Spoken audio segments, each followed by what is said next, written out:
Bonjour. Pour cette semaine, je voudrais attirer votre attention sur les informations économiques suivantes.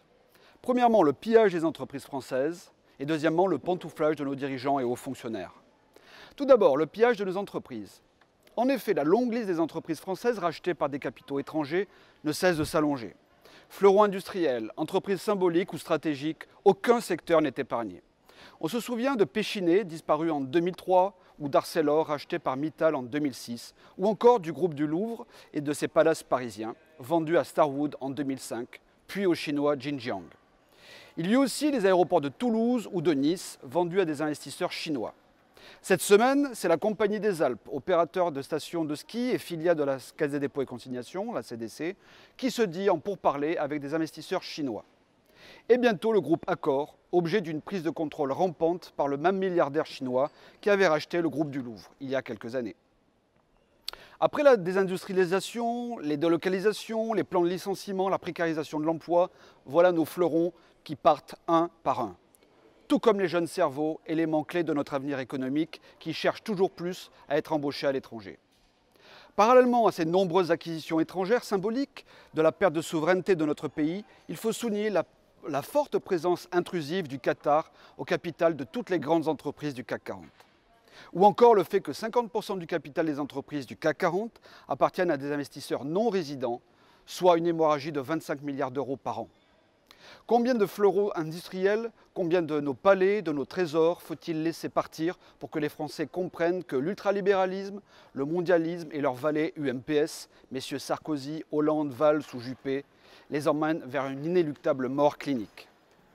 Face à ce modèle européen mortifère pour les nations, il faut une véritable alternative patriote que refusent les dérives mondialistes et que seul le Front National propose. Cette grande braderie du patrimoine industriel français doit prendre fin avec l'élection de Marine Le Pen en 2017. Le pantouflage de nos dirigeants et hauts fonctionnaires maintenant. Fin mai, M. Bruno Bézard a annoncé sa démission du siège de directeur général du Trésor, prestigieux poste de l'administration française qu'il occupait depuis déjà 2 ans. Il a été remplacé par Odile Renaud-Bassot. En dehors du fait qu'il est surprenant de quitter ce poste si convoité aussi rapidement, cette démission ranime le débat sur le pantouflage des hauts fonctionnaires français. Le pantouflage de nos dirigeants et hauts fonctionnaires. Fin mai, M. Bruno Bézard annonçait sa démission du siège de directeur général du Trésor, prestigieux poste de l'administration française, qu'il occupait depuis 2 ans. Il a été remplacé par Odile Renaud-Bassot. En dehors du fait qu'il est surprenant de quitter ce poste si convoité aussi rapidement, cette démission ranime le débat sur le pantouflage des hauts fonctionnaires français. Le pantouflage désigne le fait pour un haut fonctionnaire d'aller travailler dans une entreprise du secteur privé après avoir eu une carrière dans le service public. Et c'est précisément ce qu'a fait Bruno Bézard, car il a rejoint le fonds d'investissement franco-chinois KT Capital. Le dirigeant de ce fonds, Ming-Po Kei, a précisé avoir rencontré Bruno Bézard en 2011, alors que celui-ci occupait un poste de ministre conseiller à Pékin en 2011.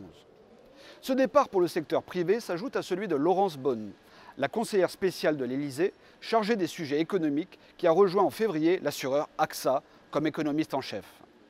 Jean-Jacques Barbéris, conseiller de François Hollande pour les affaires économiques et financières nationales et européennes, rejoindra également Amundi, la filiale du Crédit Agricole spécialisée dans la gestion d'actifs financiers. Emmanuel Macron, avant de devenir ministre, avait lui-même quitté l'Élysée pour la banque Rothschild.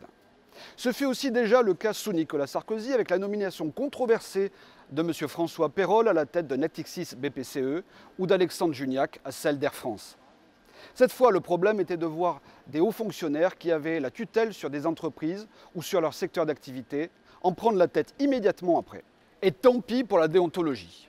Cette situation est plus préoccupante puisqu'il pose le problème des conflits et de la collusion d'intérêts entre les responsables du service public et les entreprises privées.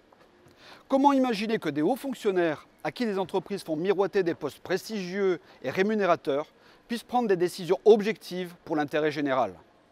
Notre administration va-t-elle ressembler à celle des États-Unis, où les grands dirigeants des plus grosses banques et des multinationales sont d'anciens décideurs publics qui font des allers-retours entre le public et le privé? Je pense en particulier à M. Henry Paulson. Il est urgent de mettre en place un dispositif pour lutter contre le conflit d'intérêts entre les secteurs publics et privés. Il s'agit que nos hauts fonctionnaires soient plus fiers et intéressés de conserver leurs fonctions plutôt que de démissionner pour le privé. Mais dans tous les cas, il faut faire l'inverse de ce que font les socialistes aujourd'hui, à l'instar de M. Michel Sapin, ministre des Finances, qui a décoré Bruno Bézard pour son pantouflage. La souveraineté économique de notre nation dépendra de la qualité de nos hauts fonctionnaires et de leur sens du service de l'intérêt général de leur patrie. À bientôt.